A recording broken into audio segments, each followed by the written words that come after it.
आणि याच संदर्भातली एक ब्रेकिंग न्यूज आपल्यापर्यंत येते ती बघूया। नसरापूर प्रकरणाची बाल हक्क संरक्षण आयोगानं सुद्धा आता दखल घेतलेली असून आरोपीला कठोरात कठोर शिक्षेसाठी प्रयत्न करणार असल्याचं आयोगानं आता म्हटलेलं आहे। या सगळ्या प्रकरणाची बाल हक्क संरक्षण आयोगानं अत्यंत गांभीर्यानं दखल घेतली आहे आणि या प्रकरणात जो आरोपी आहे त्याला कायद्याच्या चौकटीमध्ये जास्तीत जास्त शिक्षा मिळावी आणि पीडित चिमुरडीला न्याय मिळावा यासाठी म्हणून राज्य शासनाला आयोग महत्त्वाच्या शिफारशी देखील करणार आहे। या प्रकरणातली न्याय प्रक्रिया जलद गतीनं पार पडावी यासाठी विशेष सरकारी वकील नियुक्त करण्याची आणि हे सगळं प्रकरण फास्ट ट्रॅक कोर्टात चालवण्याची शिफारस देखील करण्यात येणार असल्याची माहिती राज्य बाल हक्क आयोगाचे अध्यक्ष संजय पुराणिक यांनी दिलेली आहे।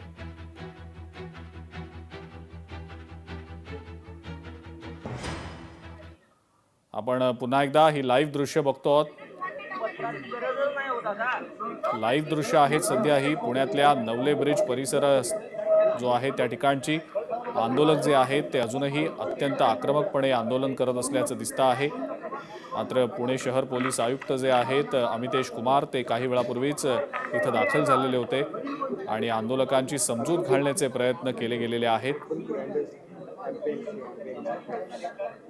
मात्र काही आंदोलक जे आहेत ते अजूनही आपल्या भूमिकेवर ठाम असल्याचं दिसतंय।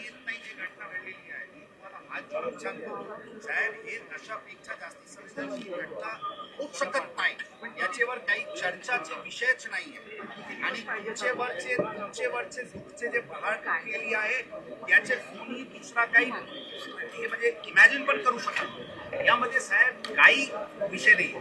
विषय आहे आता की आता जे आंदोलनाची उद्देश असते की शासनाचे त्यांनी लक्ष केंद्रित करायचे असते ते पूर्णपणे मुख्यमंत्रीपासून यंत्रणा या कामावर लागलेली आहे। मी तुम्हाला सांगितले की कोणतं वकील ठेवायचे कोण स्पेशल काउन्सिल ठेवायचे ती पूर्ण म्हणजे निर्णय डिसिजन तुमचेवर देण्यात आले। मला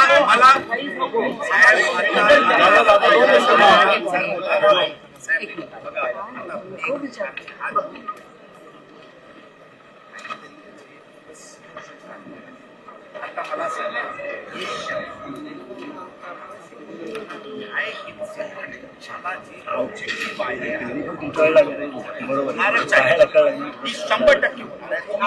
जास्ती मंत्र्यांकडून सुरू किया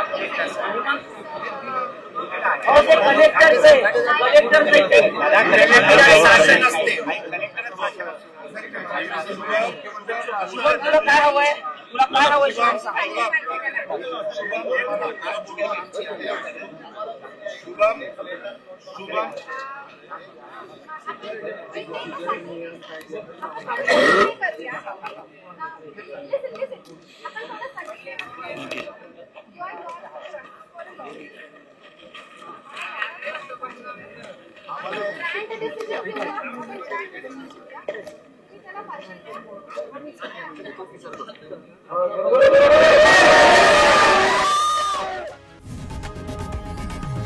लोकशाही मराठी ऐका, पहा, जागरूक रहा।